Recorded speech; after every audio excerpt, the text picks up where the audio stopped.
Monsieur Boris Jamet-Fournier pour le groupe Paris en commun. Merci beaucoup Madame la maire, Monsieur le Président, cher Tony, chers collègues. Après tout ce qui a été dit, je voudrais rappeler quelques points qui me semblent essentiels et que nos débats, me semble-t-il, nous font perdre de vue. Vraiment, les Jeux Olympiques et Paralympiques de 2024, c'est une chance pour Paris pour 4 raisons. La ferveur populaire qu'ils vont susciter, il ne faut pas l'oublier, 15 millions de personnes sur le parcours de la flamme olympique, 4 milliards de téléspectateurs lors des épreuves. Première raison. Deuxième raison, les changements sociaux et écologiques, on en a un petit peu parlé, qui vont permettre d'accélérer. Mon collègue Jean-François Martins a parlé de la visibilité des femmes dans l'espace public. C'est évidemment quelque chose de très important et on sait à quel point les JOP vont aider à progresser sur ce chantier crucial.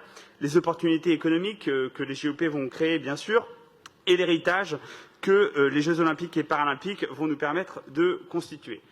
Donc, de fait, il y a vraiment de quoi s'enthousiasmer. Et puis, deuxième chose que je voudrais pointer quand même, c'est qu'on est là ensemble à parler plusieurs années avant les épreuves de ces Jeux Olympiques et Paralympiques avec voilà, une transparence, une sérénité, un exercice qui nous permet d'en débattre ensemble, comme ça a été le cas en 7e commission, que j'ai l'honneur de vice-présider avec aux côtés de Geneviève Garrigos.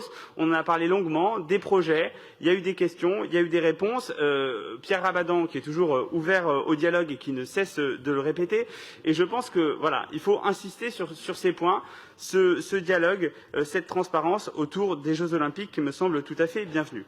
Je vais revenir quand même d'un mot sur les propos de Madame Dati, qui ne rate pas une seule occasion de revenir sans cesse sur une élection qu'elle a perdue et qui instrumentalise un certain nombre de sujets, comme ça a été le cas encore ce matin. Ça va être le cas pendant 4 jours. Il va falloir supporter cela. Un autre mot à nos collègues du groupe écologiste qui reviennent sur le sujet des jardins ouvriers d'Aubervilliers. On l'a dit maintes et maintes fois, on l'a encore rappelé en 7e commission, la disparition des jardins ouvriers d'Aubervilliers n'est pas directement liée aux Jeux Olympiques et Paralympiques. Il s'agit d'une décision qui est parallèle, et donc on peut le répéter, on va le répéter 10 fois, 20 fois, 100 fois, mais on peut le redire, il s'agit d'un fait. Je passe quand même sur 2 sujets qui me semblent, dans les quelques secondes qui me restent, qui me semblent très importants. C'est évidemment la maîtrise de la trajectoire financière des JOP, qui est un sujet, une exigence forte, vraiment quelque chose de très important.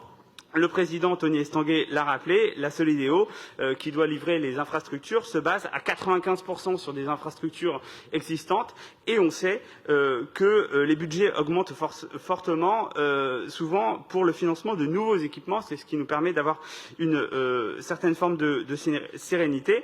Je note, à la suite du président Estanguet, que la Solideo a entamé tous les chantiers nécessaires dès 2021 et tient son calendrier comme il l'a rappelé. Puis l'autre point crucial, à mon avis, sur lequel il faut insister, c'est l'implication citoyenne des Parisiennes et des Parisiens. 10 000 missions de service civique Génération 2024 par an. Ça a déjà commencé, c'est quand même un effort très important, notamment pour aider à faire vivre le sport comme facteur d'intégration. C'est vraiment quelque chose de tout à fait capital. On aura 50 000 volontaires adéquatement formés qui participeront au JOP.